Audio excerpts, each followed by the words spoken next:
इस कार्यक्रम के पुण्यार्जक हैं श्रीमती सीमा डॉक्टर शिखर जैन सिलोनिया, मडावरा, ललितपुर, उत्तर प्रदेश। पुत्र एवं पुत्रवधू श्री पीयूष जैन एडवोकेट, श्रीमती स्वाति एस्ट्रोलॉजिस्ट, श्री अर्पित जैन एम्ब्रियोलॉजिस्ट, एम्ब्रियो श्रीमती निधि। पुत्री एवं दामाद श्रीमती प्रतिमा, श्री अनिमेश जैन। पौत्र नेवान एवं पुण्यांश। पौत्री कुमारी नव्या एवं त्रिशला जैन, इंदौर, मध्य प्रदेश।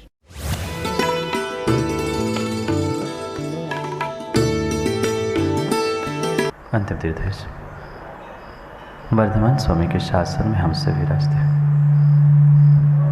और उनकी यह पावन पीयूष देशना हम सभी के लिए परम उपकारी।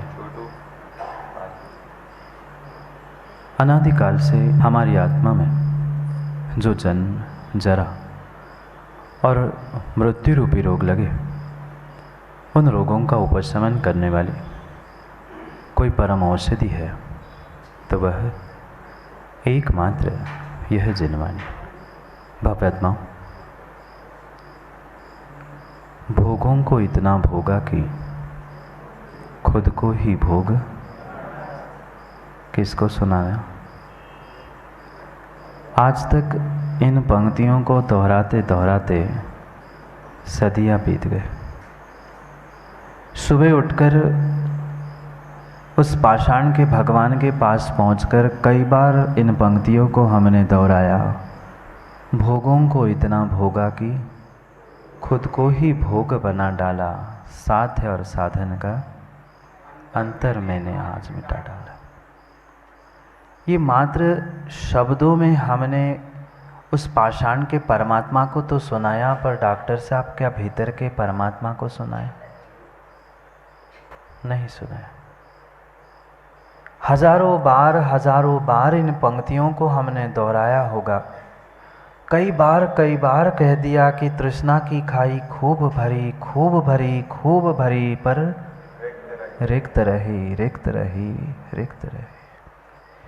ये मात्र हमने इन शब्दों को, इन पंक्तियों को याद करना, दूसरों को सुनाना, भगवान को तक सुनाने की कला सीख ली, पर भीतर के भगवान आत्मा को सुनाने की कला आज तक नहीं सीख पाए। कितनी चाह, कितनी इच्छा, कितने भोग, कितनी आकांक्षाएं, कितनी इच्छा पल पल जीव को सता रही। शायद 24 घंटे में विरला ही कोई ऐसा क्षण होगा, समय होगा, जब माँ कोई इच्छा आपको नहीं सताती हो। है कोई ऐसा समय? सुबह, दोपहर, शाम, रात? नहीं।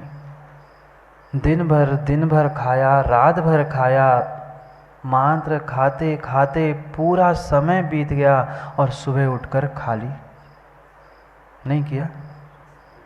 सब समझदार है। दिन भर खाया, 24 घंटे खाया, और सबसे पहले उठकर कोई काम करता है तो पेट खाली करने जाता है। सोचना, 24 घंटे खाने के बाद सबसे पहले दिन निकलने के समय व्यक्ति कोई काम करता है तो पेट खाली करने का करता है। आप लोग नहीं जाते? चार दिवाली में कोई जाता है, कोई पकड़ के जाता है। अंतर इतना है, पर जाता हर कोई है। चाहे बालक हो, युवा हो, वृद्ध हो, पुरुष हो, स्त्री हो, सबका पहला काम मंदिर जा पाए नहीं जा पाए, उसके पहले पेट साफ करता है। फिर भी जीव को समझ नहीं आ रहा है कि दिन रात भोगों को भोगते भोगते उस चाह के पीछे हम कर्मों से अपने आप को, अपने जीवन को भर रहे हैं। और पुनः जब उदय आता है, पुनः जब उन कर्मों का उदय आता है, पुनः खाली करते हैं, और खाली होके फुर्सत नहीं हुई कि पुनः खाने बैठता है। पुनः खाने बैठ जाता है, शुरू हो गया पुनः चाय, नाश्ता, भोजन, दोपहर का, शाम का अलग, रात का। क्या करे, बनिया है तो अलग अलग व्यवस्था है समय समय की। भले ही भोजन नहीं करते हो ना माँ रात में भोजन, फरारी तो चलती है। फरारी तो चलती है, काजू, मेवा, मिष्ठान, आइसक्रीम, ये तो खा ही लेते हैं।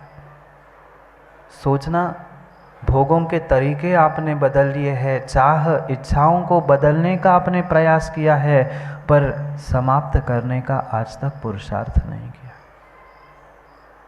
ये जीवन की यात्रा मेरी आज तक दुखदायक क्यों हुई? क्यों मुझे आज तक जीवन में दुख मिला? क्योंकि मेरी विपरीत परिणति, मेरे विपरीत परिणाम, मेरा विपरीत श्रद्धान ही मुझे आज तक धोखा देता रहा। ये जो चाह की आग, चाह की दाह मेरे भीतर लग रही है, उस दाह से ही मैं झुलस रहा हूँ, जल रहा हूँ पल पल में। सामने थाली रखी है, सामने भोजन रखा है, फिर भी जीव दुखी है, और जिसको भोजन नहीं मिल रहा है वो भी दुखी है।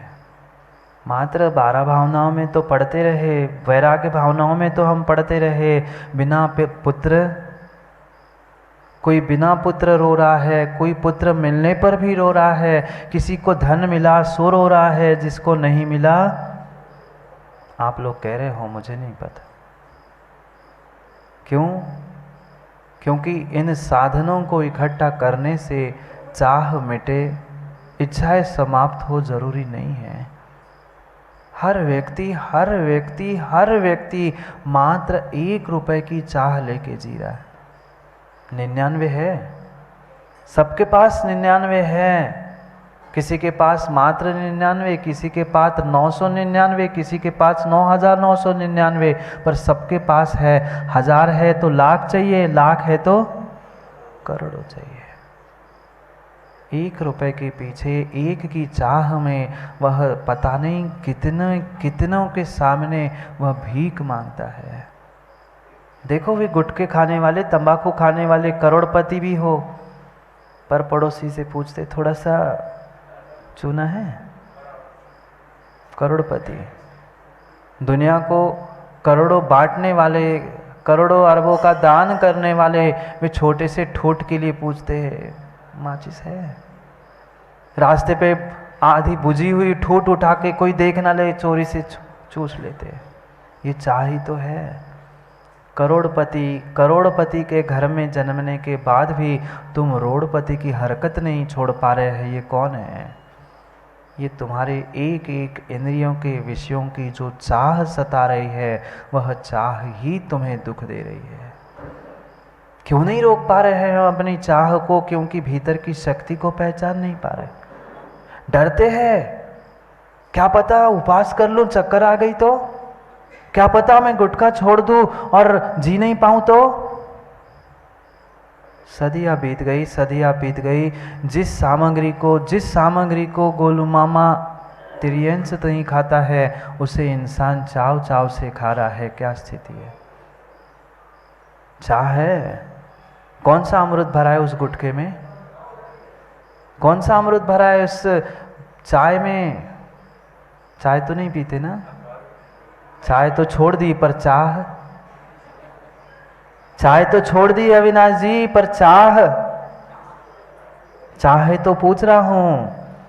चाय पीना तो तुमने 1 कप की छोड़ दी, 1 कप की चाय छोड़ दी, तो डॉक्टर साहब क्या छोड़ दिया? चाह छोड़ो तो मानूं। 1 कप की चाय छोड़ दी, कितना सा पाउच गुटखे का छोड़ दिया, हमने बहुत छोड़ दिया मानते हो। अरे जीवन की चाह छोड़ दो, मरण की चाह छोड़ दो, तुम भगवान पक्के बन जाओगे। पर क्या करे, विपरीतता है, विपरीत मानसिकता है, विपरीत सोच है। थोड़ा सा तपस्या करने का कभी समय आता है, हम घबरा जाते हैं, डर जाते हैं, पता नहीं क्या होगा। एक बार उपवास, एक बार एकासन करते हैं, मां कितनों को बताते? नहीं बताते। आज ही तो उपवास है और आज ही पैर रहा है, आज ही तो शांति से जीने देते, आज ही अष्टमी है और आज ही कम से कम 50 बार तो मुंह से स्वयं से ही कहते आज एकासन है, आज एकासन है, आज एकासन है। अरे छोड़ा, क्या छोड़ा? प्रशंसा के लिए एकासन किया था। अभी आएगा पर्यूषण, करेंगे बहुत सारे उपवास, बहुत सारे एकासन। जितना उपवास करके, एकासन करके त्याग नहीं किया था, उससे अधिक बार कहलाते हैं कि हमने 10 उपवास किए थे। पता है आपको? हमने 10 एकासन किए थे। सोचो, विचार करो, एक बार छोड़ने पर हम इतनी प्रशंसा चाहते हैं। प्रशंसा के लिए त्याग नहीं करना है, भीतर के दाह को, भीतर के राग को, भीतर के आग को मिटाने के लिए चाह को छोड़ना है। पर क्या करें, हमें अपनी श्रद्धा ही मजबूत नहीं है, हमें अपने शक्ति पर, अपने आप पर ही श्रद्धा नहीं है, अपने आप पर ही विश्वास नहीं है। कभी बच्चों को, कभी बच्चे के पिता को, कभी पता नहीं कितनों को। क्यों दूसरों को मनाना पड़ा? क्योंकि डॉक्टर साहब हम अपने आप को मना नहीं पाए, अपनी शक्ति को पहचान नहीं पाए। कभी बच्चों को, कभी बच्चे की माँ को, कभी अपनी माँ को, और पता नहीं कभी बेटे के माँ की माँ को भी मनाना पड़ता है। अगर हम ही मान जाते, अपने आप पर विश्वास करते, अपनी शक्ति का भान करते, अपने परमात्म तत्व को पहचान लेते, भगवान आत्मा को पहचान लेते, तो कभी दूसरे के सामने झोली फैलानी नहीं पड़ती। फैलाई थी झोली, राहुल भाई झोली फैलाई थी, शादी हो गई? मुझे पता है, पूछना पड़ता है, पंचों के सामने पूछा पड़ता है ना, सब पूछ रहा हूँ, शादी हो गई? वह बेटे की माँ को लेने भी गए थे, चोरी छुपे नहीं, भले ही बैंड बाजे के साथ गए थे, पर सोचो तुम्हारे एक चाह के पीछे तुम्हारे माता पिता को भी हाथ जोड़कर दूसरे के घर में जाना पड़ा। कभी बेटे के वाले जाते हैं, कभी कन्या वाले पहुंचते हैं, पर झोली तो, भले ही किसी के हाथ में झोली नहीं थी, पर हाथ तो जुड़े थे, याचना तो चल ही रही थी। मात्र भिखारी को ही भीख मांगते हुए व्यक्ति देखता है, उसको देखकर कोसता है, अरे अरे ये भीख मांग रहा है, पर सबसे बड़ा भिखारी तो ये विकारी है। सबसे बड़ा भिखारी तो ये विकारी है, जो इंद्रियों के विकारों से, इंद्रियों की चाह के पीछे भीख मांगता है। जय कुमार जी, वह स्वागत पे आने वाला कटोरा लेकर, उसको तो आप एक आध जलेबी रसगुल्ला पकड़ा देते हो, खुश हो जाता है। एक आध मिठाई का टुकड़ा, एक आध रोटी, थोड़ा सा आटा दे दो, माँ भिखारी खुश हो जाता है। पर ये विकारी कितना बड़ा भिखारी है, रोज भीख मांग के भी पेट नहीं भरता। तरीका बदल गया है। वो भिखारी तो भगवान की दुआई देकर भीख मांगता है, भगवान के नाम पे दे दे बाबा, भगवान तेरा भला करेगा। ये डांट के कहता है, दे रही कि नहीं रोटी? नहीं तो जा रहा हूं मैं दुकान। ऐसा नहीं होता ना? आपसे ही पूछ रहा हूं, सोचो विचार करो, सबके तरीके अलग अलग है, पर सब हर जीव जिसके भीतर चाह है, वो भीख ही मांग रहा है। अंतर इतना है, किसी का कटोरा स्टील का है, किसी का चांदी का है, किसी का अदृश्य है, पर कटोरा सबके हाथ में है। जिसके पास चाह है, उसके पास कटोरा है। वह चाह का कटोरा इतना इतना इतना बड़ा है, इतना बड़ा है कि सुबह शाम भोजन मिल रहा है, सुबह शाम इंद्रियों की पुष्टि हो रही है, फिर भी तृष्णा नहीं मिट रही, फिर भी चाह नहीं मिट रही। कब तक जलते रहेंगे उस चाह की दाह में?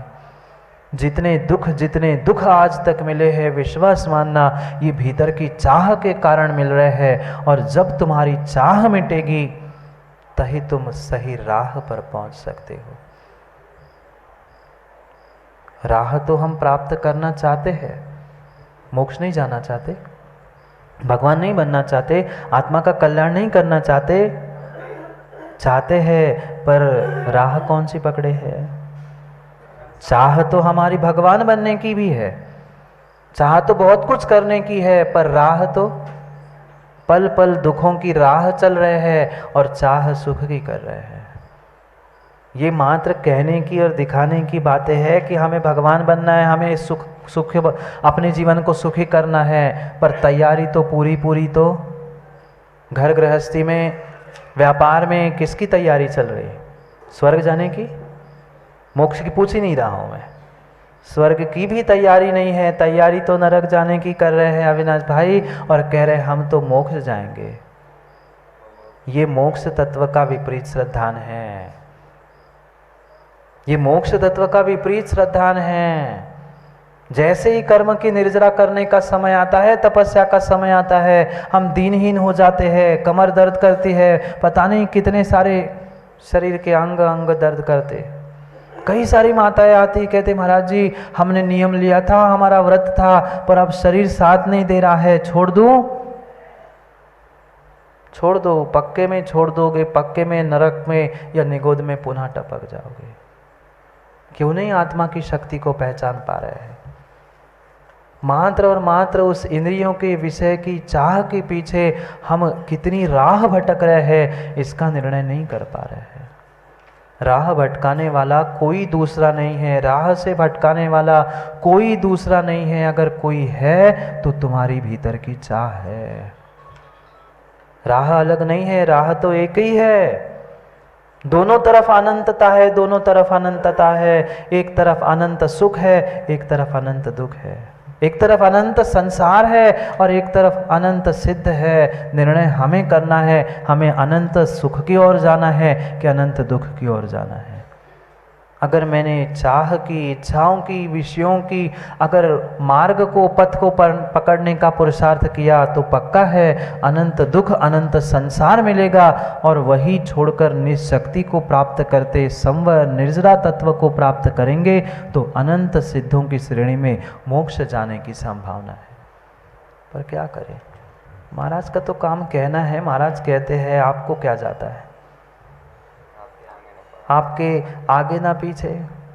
क्यों राहुल, महाराज को क्या काम है? महाराज का तो कहना ही है महाराज के ना आगे ना पीछे। हमें तो आगे भी देखना है और पीछे भी देखना है, पीछे भी व्यवस्था देखनी है, आगों की भी देखनी है, और जो साथ चल रहे हैं उन सबको देखना है। कब तक देखते रहेंगे माँ? कब तक दूसरों की व्यवस्था करते रहेंगे? कब तक दूसरों को मनाते रहोगे? कभी कभी अपने आप को भी मनाकर अपने स्वयं की भी तो व्यवस्था कर लो। अपने आप को भी पहचानने का पुरुषार्थ कर लो। अन्यथा छठे काल में कोई समझाने वाला भी और कोई मार्ग बताने वाला भी मिलने वाला नहीं है, नहीं है मिलने वाला। ये ऐसी चाह है, ऐसी चाह है जो रोकने पर भी नहीं रुकती। खाने के लिए दांत नहीं बचे, खाने के लिए दादाजी के पास दांत नहीं बचे। डॉक्टर ने भी कह दिया कि अब पेट में शक्ति नहीं है पचाने की, चना खाना बंद कर लो। दांत नहीं बचे चबाने के लिए। वो कहता है जी डॉक्टर साहब चना नहीं खाऊंगा पर सतुआ तो घोल के खा सकता हूँ। ठीक है मान लिए चना नहीं खाऊं पर सतुआ तो, यही तो चाह है। कम से कम शरीर जवाब दे रहा है, डॉक्टर मना कर रहे, गुरु की नहीं मान रहे हो तो कम से कम डॉक्टर ही की मान लो। शरीर जब जवाब दे चुका है पर फिर भी खाल लटक रही है, मुख में दांत नहीं बचे, आंखों से दिख नहीं रहा है, पड़े पड़े लार टपक रही है, फिर भी खाने की इच्छा जिह्वा पर कंट्रोल नहीं है। नहीं संयमित कर पा रहे हैं, नहीं छोड़ पा रहे हैं अपने आप को। क्यों? क्योंकि भीतर की वह दाह सता रही है चाह की। इतनी अनंत शक्ति मेरे भीतर थी कि एक दिन क्या, 4 दिन क्या, 6 दिन, महीने के उपवास भी कर लूँ तो भी जीवित रह सकता हूँ। आश्चर्यचकित होकर देखना मत।